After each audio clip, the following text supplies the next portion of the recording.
നമസ്കാരം. ഒരു സിനിമയുടെ പ്രൊമോഷന്റെ ഭാഗമായി ഇറക്കുന്ന ട്രെയിലറുകളിൽ ഏതെങ്കിലും ഭാഗം സിനിമയിൽ ഉൾപ്പെടുത്തണമെന്ന നിർബന്ധമില്ല എന്ന് സുപ്രീം കോടതി വ്യക്തമാക്കി.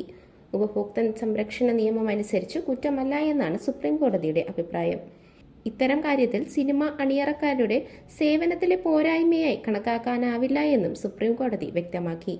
സിനിമയുടെ ട്രെയിലറിൽ കാണിച്ചത് സിനിമയുടെ ഭാഗമല്ലാത്തത് ഉപയോക്താക്കളെ വഞ്ചിക്കുന്നതിന് സമമാണ് എന്ന രീതിയിൽ നൽകിയ ഹർജിയിലാണ് ജസ്റ്റിസുമാരായ PS നരസിംഹ, അരവിന്ദ് കുമാർ എന്നിവരടങ്ങിയ ബെഞ്ച് വിധി പുറപ്പെടുവിച്ചത്.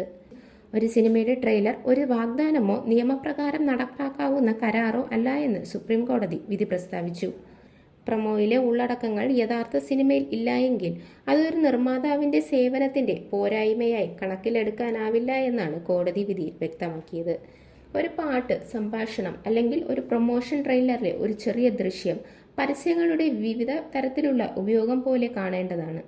സിനിമയിലെ റിലീസിനെ കുറിച്ച് ജനങ്ങൾക്കിടയിൽ ശ്രദ്ധ പിടിച്ചുപറ്റാനും ഒരു സാരാംശം സൃഷ്ടിക്കുന്നതിനോ ആണ് ഇവ ഉപയോഗിക്കുന്നത്. 2017 ദേശീയ ഉപഭോക്തൃ തർക്ക പരിഹാര കമ്മീഷന്റെ ഉത്തരവ് റദ്ദാക്കിയാണ് സുപ്രീം കോടതിയുടെ വിധി. ബോളിവുഡ് സിനിമയായ ഫാനിന്റെ ട്രെയിലറിലെ ഒരു ഗാനം സിനിമയിൽ ഒഴിവാക്കിയതിനെതിരെ സ്കൂൾ അധ്യാപികയായ അഫ്രീൻ ഫാത്തിമ സെയ്ദിക്ക് നൽകിയ കേസിലാണ് ഉപഭോക്തൃ തർക്ക പരിഹാര കമ്മീഷൻ ചിത്രത്തിന്റെ നിർമ്മാതാക്കളായ യാഷ് രാജ് ഫിലിംസിനെതിരെ 10,000 രൂപ നഷ്ടപരിഹാരം വിധിച്ചത്. എന്നാൽ അതിൽ യാഷ് രാജ് നൽകിയ ഹർജിയിലാണ് ഇപ്പോൾ സുപ്രീം കോടതിയുടെ വിധി വന്നിരിക്കുന്നത്.